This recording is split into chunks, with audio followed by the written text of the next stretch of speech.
So as we look at this next example, we're going to round 49,633,965 to the nearest 10 million. So that's how understanding place value is very, really important to us. Place values go by what we call periods. Every 3 periods has a way we kind of have suffixes, if you will. Um, so notice how we have the ones, the tens, and the hundreds. That's one period here. So we use a comma there to separate that. Then we have thousands, 10,000s, 100,000s. That's another period, if you will. And we use a comma to space that out. Millions, 10 millions, 100 millions. Notice how we have a comma there to do that. So this helps us with our suffixes. So if we write this down, notice how we have 49, comma, 633, comma, 695. These commas help us read the value of the number.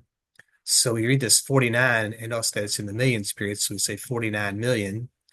And then we have 633, but notice how this is in the thousands period. So we say 633,000. And then we say 695. One thing you have to watch out for is don't use the word and. So we say 49,633,695. That's more the appropriate way of saying it. The and is usually reserved for the decimal point. So the question says round to the nearest 10 million. So that's how this is the millions place. So the 10 million is where the 4 is.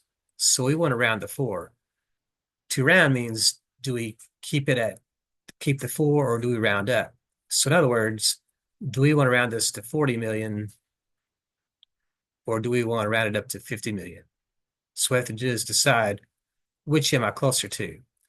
What tells me which one I'm closer to is the place value right next to it, the 9. We know that if that is a 5 or more, we round up to the 50 million. If it's 4 or less, then we round back down to the 40 million. Since that's a 9, this tells us to round up to 50 million. So notice that when we round, all the other place values turn to zeros because rounding is supposed to make the number easier to read. So instead of saying 49,633,695, I could just say, well, that's about 50 million. So that's how we round.